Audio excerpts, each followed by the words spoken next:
Well, hello from the Alexander Stadium in Birmingham, where the European Athletics Championships are taking place this week. Cathal Dennehy is here with me. It's been a busy morning, Cathal. Very busy. A lot going Lots on. of contrasting fortunes for the Irish. Yes, they really have. And of course, we got to start with the men's 800 metres. Mark English, a brilliant winner of his heat. But then half an hour later, we had Cian McPhillips. His championship is over, and it emerged afterwards then that he's been suffering with the virus. Yeah, he looked Cruel like timing. a sick man running. He just didn't look himself. I mean, seeing him, the way he ran at Nationals was so impressive, and then just a shadow of his former self. I mean, running 1:46 and just so unwell, really, walking through the mix zone afterwards. And his coach, Joe Ryan, just confirming that he has picked up a virus last Tuesday night, Wednesday morning, race against time to try and get better in time. Ran out of road ultimately, and again, the worst week of the year you want to get sick. It happened to him. That chance is now gone. But on the flip side, Mark English could not have looked better he looked this morning. so good. I mean, that is the best I've ever seen Mark English look. It's only a preliminary round. It was a weak heat, but looking at those heats, you're obviously making an assumption on people making the final. But it looks to me like it could be between Mark English and Max Bergen. I think that looks to be kind of the head-to-head that's starting to take shape for gold. But obviously lots of variables, as we know, in the 800 metres. Yeah, and he has been in fantastic shape. Did a new PB there recently at the London Diamond League. But interesting that you say, you think this is the best shape he's ever been in. I think so. I mean, the PB kind of proves it. And just looking, the way he's moving as well on the track, it just was so impressive. I mean, 5 European medals. I'll be absolutely shocked if he doesn't go and win in 6th after what we saw out there this morning. Yeah, I think we all thought though that maybe Cian McPhillips would be in there as well, but such terrible timing, although I suppose Charlene Maudsley can tell you all about terrible timing, obviously with her hamstring injury as well. So Mark will go in the semi-finals on Wednesday, I think around midday on Wednesday, and that final is on Thursday. It's been a good morning for the rest of them as well, hasn't it? Like Ciara Neville coming out of her 100 metres, Eric Favours, I just bumped into him there, he is buzzing, he's made the final of the shot put, and Jack as well in the 400 metres, he got out of that. Yeah, really impressive run from Jack. That was strong. I mean, tough to come out in the morning session. He was only a tenth of a second, less than a tenth of a second off his season's best from a kind of an inner lane for a very tall guy as well. That's tough in a 400 metres. Super for him into the semi-final. And now he's kind of playing with house money, really. The pressure's off. And yeah, in terms of the 100 metres, I mean, Ciara Neville got the bit of luck. Explain this now about the wind assisted and all the rest. So normally in the heats at 100 metres, it goes top 3 and then there's a couple of time qualifiers. That's that way it's different this time, It will work. It's normally top 3, top 4, something like that. Semi-finals, sometimes it can be top 2 and then a few times. But this time, and I have no idea why, they have decided to scrap all the place qualifiers. It just goes everyone on the track against the clock, top 12 times across the heats. It's stupid. It's absolutely bonkers. This kind of field came in under the radar. Like I didn't know about this actually until this morning. Yeah, it's what they do in swimming, but obviously in swimming it makes sense. Every lane is roughly the same. There's no wind conditions. In the 100 metres, it makes absolutely no sense because you have athletes, as it was in the women's 100 metres this morning. Second heat was perfectly still conditions, 0.0 wind. First heat was 3.3, I think it was, for Ciara Neville. And that was, Third heat for Lauren Roy was 1.8. Lauren Roy would have run faster than Ciara Neville and qualified if she was in her heat, and vice versa. Ciara Neville would have run slower. And all the athletes in the second heat with no wind had no benefit. And you're talking 3 metres per second in 100 metres. You're talking... That's significant. A couple of tenths of a second, probably. Yeah. At least a tenth of a second. That is massive, and you're basically putting athletes in a completely unfair situation, depending on the luck of the draw. It's stupid. It needs to be got rid of immediately. And I will say that to anyone working at any level in the sport. Get rid of this. It's unfair.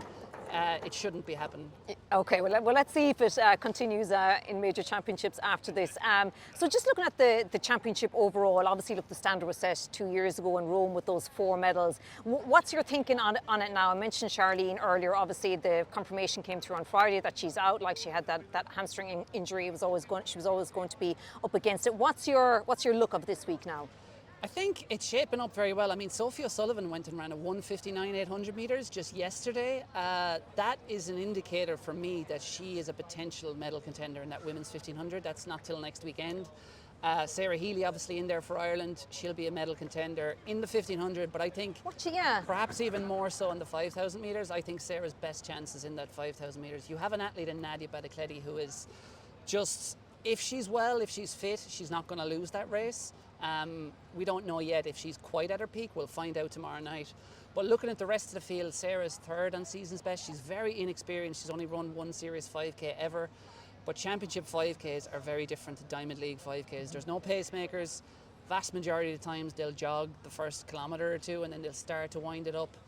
Sarah's best distance probably would be 3K. If this most championship 5Ks are run like 3Ks on the circuit, so I think Sarah is in a brilliant position to go after a silver medal here, and who knows what's possible if Batticletti isn't at her best, but there is definitely, I think, a medal there for the taking if Sarah gets this right tomorrow night. Wow, yeah, that is tomorrow night. And obviously, look, I mean, you don't want to jinx anything, but I think Kate O'Connor has looked as close to a banker for a medal as we've had in quite a while. It would be difficult, more difficult, obviously, in these European Championships compared to the Commonwealth Games where she won that gold. And do you think that would play any part in the fact that that was just, you know, we know how tough the heptathlon is, you know, from that event 2 weeks ago coming to this, or she'll have managed this, I'm sure, between the two championships? I think the big kind of trial period, the kind of proof of concept here was indoors last year. She went to the European Indoors, won a medal. 2 weeks later, went to the World Indoors. That's a pentathlon, 5 events, obviously, instead of 7. 7's going to be trickier, but she seemed perfectly healthy and fine coming out of it. No real competitions throughout since indoors before that Commonwealth. So you could tell by the way she was doing interviews, the way she was talking.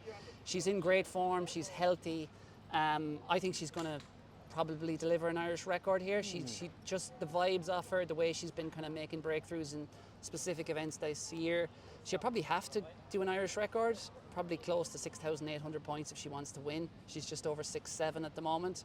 It is a significantly stronger field than the Commonwealths, so this, if she is to go and win gold, it will be coming down to that 800 metres. It won't be a case of her getting to do a victory, couple of laps again. Yeah. It's going to be very close for Kate O'Connor, but I think she's definitely in there, I think, for a medal. I think there's 4 athletes, the 2 Dutch athletes and Nick Kellyan of Switzerland and Kate. I think they're the big 4 who will take the medals, I think.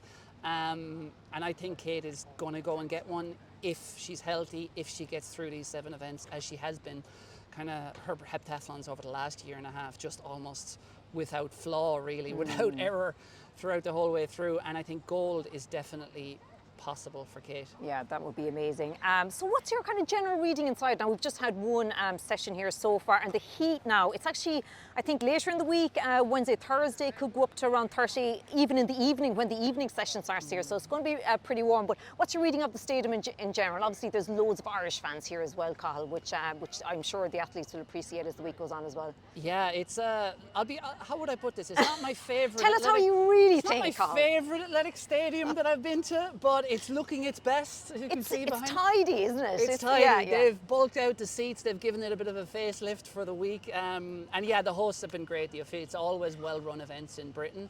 There is a funny issue, which is that when the athletes leave the mix zone here, they actually have to walk about 200 metres to get back to the athletes area. Okay. And they have to walk through all the fans. And so that normally never happens at the championships. And I know some of the teams are not super happy about that at the moment. So I'm sure there'll be discussions because, you know, you have the likes of Keely Hodgkinson, British Sports Personality of the Year last year, one of the most famous sports people in Britain. Yeah. She'll be walking off the track and then walking through thousands of people to get back to the team. So I think little issues like that, they happen on day one. It's not going to be a big deal. But yeah, Birmingham, the stadium's looking great. Yeah. The weather's going to be great all week. So I mean, you can't move here without bumping into so an many Irish fans. Yeah. So it's the closest. And they've cornered up the top bend up there as well, like, you know. So yeah, I think they're going to appreciate that, the fans, the athletes this week. Cathal, brilliant stuff. Follow all your work, of course, on the Irish Independent, and all the reaction and all the news of the day on the Irish Independent website.